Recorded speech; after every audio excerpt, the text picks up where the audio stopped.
أوجه نداء صادقا كل أمل ونجاح.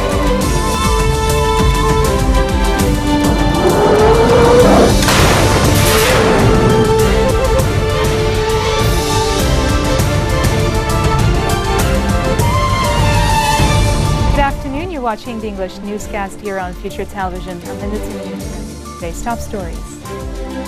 The Lebanese Parliament's Joint Committee meets to discuss a new electoral law that would eventually replace the contested 1960 winner-takes-all system. U.S.-backed Syrian fighters are advancing against ISIS in the last tract of territory the group holds near the Turkish border.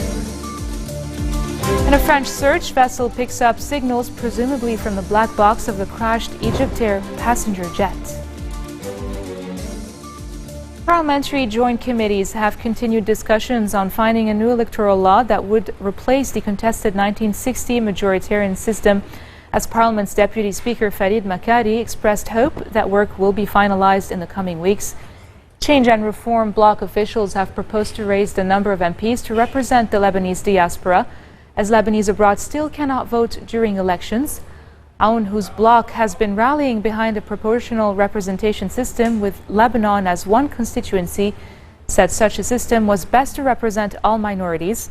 Hezbollah MP Ali Fayyad said any chances to extend Parliament's term for a third time were dead, adding that the best scenario was to reach a law everyone agreed on. Lebanese Forces MP Georges Adouane echoed Fayyad's comments, saying returning to the 1960 law means returning to unfair representation. United Nations Special Coordinator for Lebanon, Sigrid Kaag, has reaffirmed that the decision to nationalize Syrian refugees was up to Lebanon alone. Kaag was speaking during the Syria Aid Forum for Emergency and Reconstruction in Beirut. Social Affairs Minister Rashid Darbas, who was also at the forum, said both the Lebanese and the Syrian people were against the naturalization of refugees. A report by the UN Chief Ban Ki-moon drew the ire of Lebanese officials last month, as it appeared to call on Lebanon to naturalize Syrian refugees, something the UN has since played down.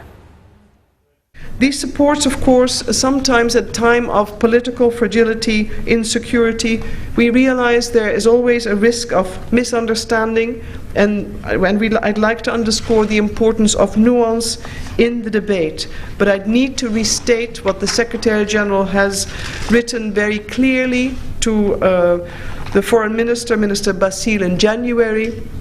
And he has reiterated this in his visit in March, that all matters of citizenship, continued residence, are a matter of the state of Lebanon. And I refer also to a recent statement made by his spokesperson. It is always a matter of the Constitution and national law. Matters of admission, residence and citizenship lie exclusively in the area of sovereign decision-making only by the state of Lebanon. So let there be no misunderstanding. But the growth of global migration and refugee trends has prompted the General Assembly, of which Lebanon, of course, is a member, to call for a high-level summit on the 19th of September.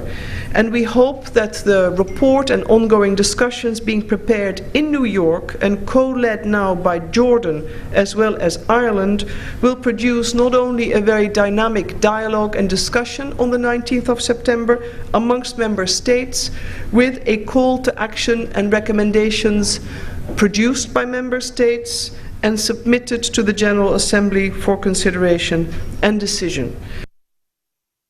U.S. Interim Ambassador Mr. Richard Jones has underlined that the legislative polls in Lebanon must not be postponed again, stressing that the Lebanese people must choose their own leaders. Jones was speaking at a ceremony held on the occasion of the American Independence Day. I would also like to seize this opportunity to congratulate the government of Lebanon and the candidates, and most of all the people of Lebanon, for reminding us of their commitment to democratic principles by successfully holding municipal elections throughout this month. This is another important step in restoring Lebanon's democracy. One of the best features of a democratic government is that its institutions are regularly renewed by presenting its leaders to the people for their approval. As we've seen again this year, there is nothing like an election to reveal the mood of the people and shake things up a little bit. In fact, Elections are not held for the convenience of politicians, but for the people to exercise their God-given right to speak their will. This is why the United States urged that the municipal elections here be held on schedule. It is why we believe that parliamentary elections should not be postponed again. It is why we believe that Lebanon's people should choose their own leaders. The Lebanese army has referred 2 suspects who are in custody over terrorist links to the judiciary. The 2 suspects are Malik Mahmoud Sultan, a Lebanese national, and Omar Mahmoud Othman, a Syrian. They are to be tried in court for belonging to ISIS. The Lebanese army arrested Sultan and Osman last week in the northeastern town of Arsal for alleged links to militant groups. They are said to have attacked military posts and transferred weapons to extremists holed up on Arsal's outskirts.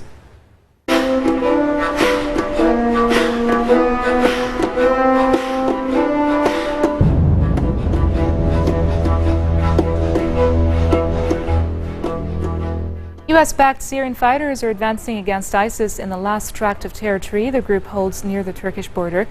Turkey is opposed to any further expansion of Syrian Kurdish influence in northern Syria, where the Kurdish YPG militia already controls an uninterrupted 400-kilometer stretch of the border.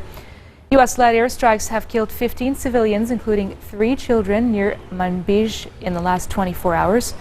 U.S. officials say that thousands of fighters, supported by a small number of U.S. special forces, are launching an offensive to capture the crucial swathe of northern Syria that militants have long used as a logistics base. The Syrian Observatory for Human Rights says the assault is being carried out by the Syria Democratic Forces, an alliance that includes the Kurdish YPG and Arab fighting groups supported by Washington. Coming up next, Hollywood remembers screen legend Marilyn Monroe on what would have been her 90th birthday. Stay tuned.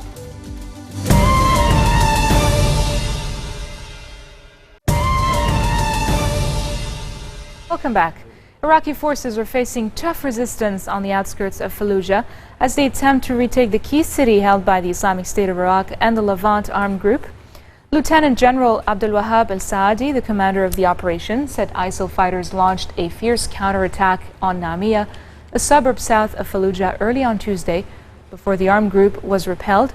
Saadi said Iraqi forces, which also include police and army units, were eventually able to repel the attack, killing 75 ISIL fighters. He did not give a figure for losses on the pro-government side. However, sources said at least 15 Iraqi security forces and members of allied Shia militias had been killed. Saudi Arabia has sentenced 14 people to death for terrorism after they were convicted of attacks on police in the Shiite Muslim minority area of Qatif in eastern province, scene of past anti-government protests. Another 9 people were given jail sentences of 3 to 15 years, and 1 was acquitted. Turkish Prime Minister Bin Ali Yildirim is saying that a resolution expected to be approved by German lawmakers declaring the 1915 mass killings of Armenians a genocide is ridiculous and would damage ties between the 2 countries. German lawmakers are expected to back the symbolic resolution on the massacre of up to 1.5 million Armenians by Ottoman Turkish forces a century ago. Turkey strongly rejects the notion that the killings constituted a genocide. And still in the Middle East, Jordanian King Abdullah has sworn in a new government led by a business-friendly politician and charged him with preparing for parliamentary elections by September and pushing legislation to spur sluggish growth. Hani Mulki, who has held a string of senior diplomatic and ministerial posts, is a former chief commissioner of Jordan's economic zone in the Red Sea port of the city of Aqaba. He was appointed by the king this past Sunday to replace Abdullah Ansur shortly after the monarch dissolved parliament as it neared its 4-year term. Elections must be held within 4 months under the constitution. Egypt says a French ship has picked up signals from deep under the Mediterranean Sea, presumed to be from the black boxes of the Egypt Air plane that crashed just last month. The jet vanished from the radar while en route from Paris to Cairo on May 19th, killing all 66 passengers and crew on board. The Civil Aviation Ministry cited a statement from the committee investigating the crash as saying that the vessel La Place was the one that received the signals. Today's statement said a second ship, John Lethbridge, affiliated with the Mauritius-based deep ocean search firm, will join the search team later this week. Heavy rain has caused extensive flooding in central France, leaving dozens of villages submerged in water, with forecasters predicting more rainfall. The exceptionally high levels of rain for May, the highest in over 50 years, has caused extensive damage, public transport stoppages and school closures. The Loiret and Seine-et-Marne regions are still on red alerts after being worst affected by the floods. Towns along the Loire River have been hit hard, in particular Montargis, home to 60,000 people.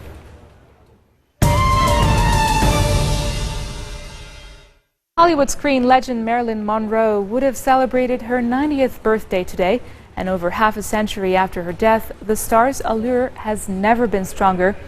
Monroe, one of the most iconic stars of Hollywood's golden age of cinema, died of a drug overdose in 1962, aged only 36 years old. She personified 1950s glamour and went through a string of high-profile relationships, including marriages to baseball great Joe DiMaggio and playwright Arthur Miller, and rumored affairs with Robert or John Kennedy. The final years of Monroe's life were marred by illness and personal problems. The circumstances of her death are still the subject of much speculation. This marks the end of our bulletin for today. Now for a recap of our top stories. The Lebanese Parliament's Joint Committee meets to discuss a new electoral law that would eventually replace the contested 1960 winner-takes-all system.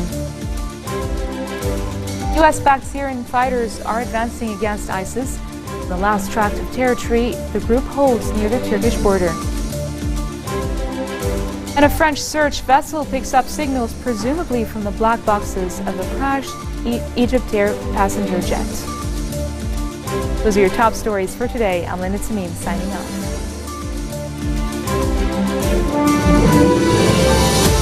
وجه نداء صادقا كل أمل ونجاح